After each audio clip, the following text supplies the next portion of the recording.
4,000 years ago, Stone Age Britons raised this mysterious monument, Stounhenge.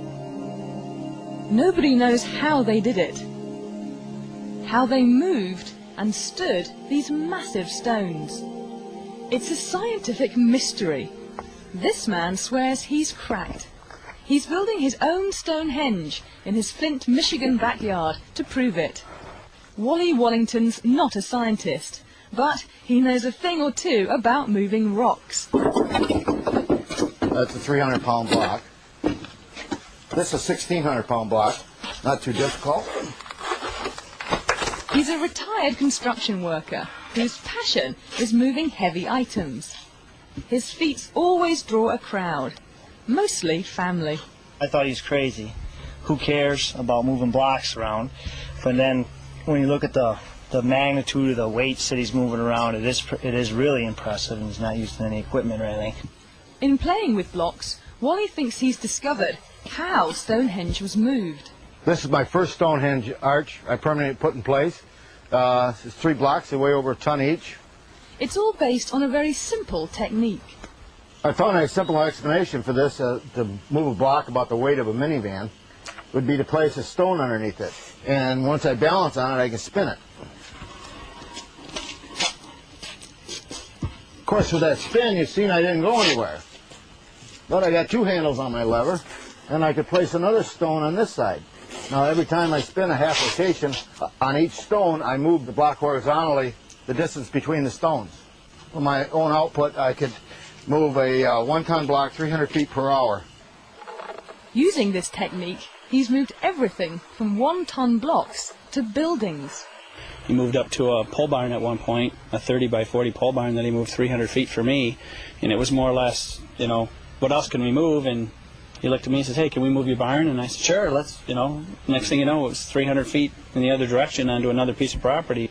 It can move barns, and Wally's betting it moves Stounhenge's 25-ton rocks. But raising these giants is a whole different puzzle. This is 19,200 pounds. Yeah, it's 128 square feet of, cubic feet of concrete. Today, Wally hopes to solve it.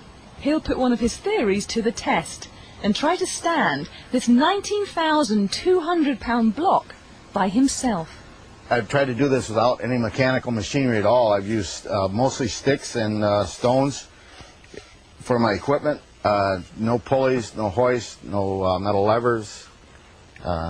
Just try to use gravity, too, I believe is my favorite tool. Whoop. The first goal is getting this block 3 feet off the ground.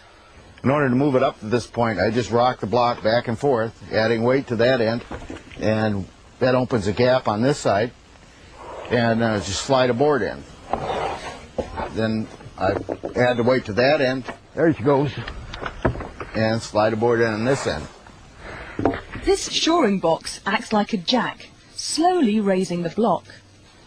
It's 3 feet off the ground, but tomorrow is the big experiment, standing it up. The grandkids have taken the day off school, and the cameras are rolling. Hey, you guys watch Papa, he's going to do something wild. They're here to watch Granddad lift a block the weight of 2 bulldozers. It's ready. Here's how it's supposed to work. The first thing I'm going to do here is release this temporary shoring I have set, and come over here, release some of my counterweights, and that's going to put the entire weight of the block on this rope. So then I'm going to release the rope, come back in, and the rope's going to be my brake. I'm going to guide it into the pit. The easiest way I can explain this is this is just a big teeter-totter, and I got the big kid on that end, and he's going to go down, this end's going up. He believes in his technique, but he's had some setbacks in the past. One day I got thrown over top of a block, and a couple times I had the blocks roll off the top and almost land on my feet. One time I knocked myself out cold on the concrete. And so it's been challenging. Okay. Are you ready? Yes!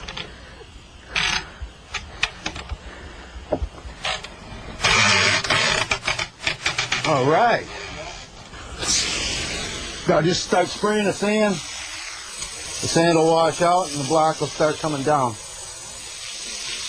Once the sand is washed from the pit, the block's own weight slowly stands it up. Okay, finally, she's between the lines, guys. Looks good. He did it. Thank you, guys. Raised a massive block using a technique so simple that Wally believes it must have been used to raise Stonehenge. If they were to use this technique to raise the stones at Stonehenge, I believe they could have got it done with a lot smaller crew than anybody has imagined before. It won't be long before this backyard is a little more crowded. This is my first block in the circle. I plan to have 8 of them standing on end like that, all up 11 feet in height. The next one may be a little heavier. We're going to keep going a little further with it.